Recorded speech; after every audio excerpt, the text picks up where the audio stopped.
It's Kirei here for Arden Creative Studio, and I have my very first layout using the fabulous new Beneath the Brambles collection from Textures by Lou Collins. Now, I do have to apologise for the first minute and a half of this video. I was away at a scrapbook weekend and I was doing some videoing there, and for some reason, there's some very bright light shining down on the on my work area, so I cut out as much as I could, but I didn't want to cut it all out because I really wanted to see, you to see what I was actually doing. So apologies for the first minute and a half. Anyway, okay, moving on. I have the 12 by 12 paper pad and I've pulled out this really beautiful pattern paper, but I wanted to still have some white on my background. So I trimmed off a piece from the top, and then that gives me that border, that white piece along the bottom. And then I've got 7 photos. I started with 8 and then took it down to 7. And I've mounted them on one of the other pattern papers into 2 sort of strips. And then I'm just playing with, really, I've got the ephemera here, and there's lots of beautiful florals in all the sort of pretty lilacs, purples, and then you've got the leaves, the greens. Yeah, it's really, really beautiful and works really, really well with my photos, which you will see shortly, because I was going up, there was a small mountain in Lanzarote in Playa Blanca, and we took a walk up there, and it sort of really worked really well, the photos with this collection. So yeah, okay, here we go, back to normality, thank goodness. Okay, so I've had to play with the ephemera. I've got the fabulous dies. They're the 2 sets up over there on the right. Apologies, my glasses are sat on top of them. And I've die cut a number of elements from them, which I will add to the layout shortly. But firstly, I'm just using one of the rub-ons here. So this is, and it's just like a sort of a watercolor sort of purpley piece. And I just wanted to get a bit more of the purple down in that bottom. My photos I've raised up on foam pads, as you can see, and I'm just going to add those down so that once they're down, then I can start to sort of put together all of the embellishment clusters using the ephemera. Oh, that's another one of the die cuts there that I've cut out from one of the pattern papers. You can see that it's the one on the top right. It's sort of like a distressed edge rectangle, which I really, really like. And then I'm just bringing in distress oxide, and I think this one is Dusty Concord. It is, yes. And I'm just adding a little bit of that to the edge of that die cut piece. Then I've used the notebook edge die, and I've cut 3 pieces, and I'm just going to tuck them in under the edge of the photos there on the left side. So I'm just layering up the 3 of those, and again, I've just cut those from a number of the different pattern papers there. And then, yeah, finally I can get those stuck down. And then I've die cut. I've got lots of the branches. So there's a little fern one there that you can see over on the left. I've also die cut the large bramble, and I've die cut the bulldog clip as well. So yeah, you'll see that coming up shortly. Okay, back to the ephemera now. So I'm just raising this one on foam pads. It's just got like a little sort of brick wall and fence, and I'm just adding that to give me some dimension here.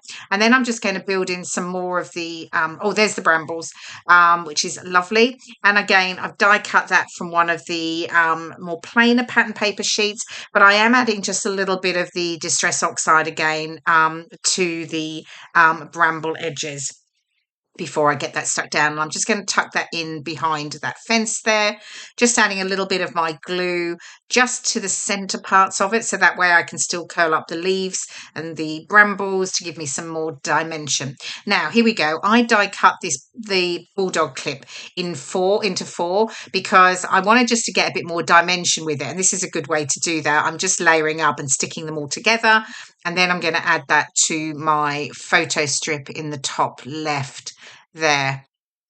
There we go. I'm just adding that. Okay, what am I doing next? Must be more ephemera.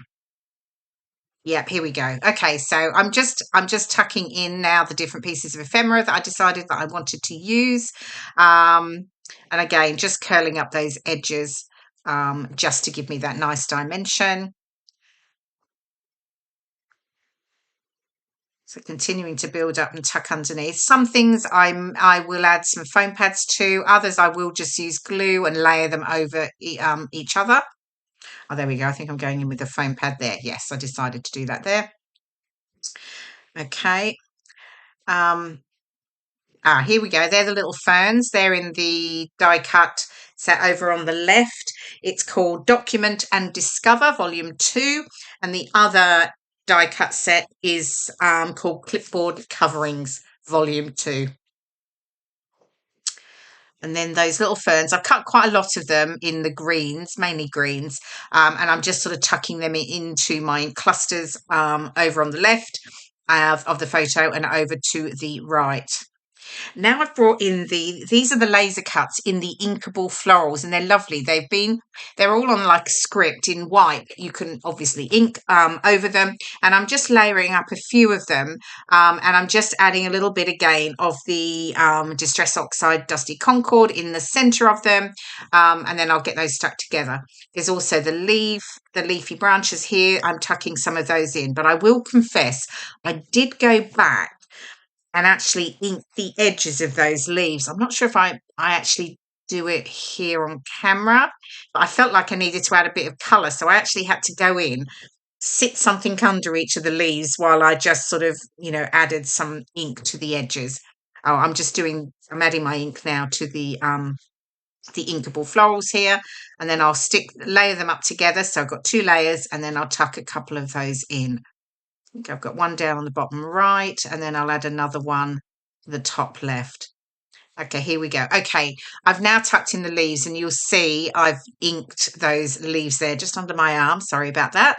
But yeah, adding some more of the ferns to the top there. So lots of really beautiful sort of botanicals. And it was all inspired Beneath the Brambles by Lou's garden, with all the things they found when they were cutting down the new garden in the house that they'd moved into. And it was really overgrown. So it's been inspired by that. So there's lots of fabulous botanicals that I thought worked really well for my little wander up the mountain. It's something I don't normally do. It's not my sort of idea of fun, but I've thought, you know what, I'm going to go for it. The views will be fabulous. And there were some really beautiful, pretty lilac flowers on the way up. And yeah, so yeah, I thought it tied in really, really well with this collection. Now, these are the laser cuts and these are the sentiments. And I wasn't sure if I was going to go with the black and the white or one or the other. I do just go with the one white in the end, which said, if it doesn't challenge you, it won't change you, which I thought was very appropriate. Or a few more of the little ferns that I'm going to add in. Tuck a few more of those in, and I think I add a few more just to the right of the second strip of photos. I will add a few more in under there. And I've raised those sentiments on foam pads. As I say, I don't end up using the 2. I felt like the black was a little bit too much in the end on this particular layout, so I decided to just go with a white sentiment. And then, of course, I'll add my journaling below here. I do add a title, and I do have to confess, I did add a title using, it's quite an old alphabet from my stash that just worked particularly well. Here we go. Here's the final layout with all those fabulous die cuts, ephemera, and those laser cuts as well. So I hope you've enjoyed watching the process video, and thank you so much for watching, and I'll see you again soon. Bye for now.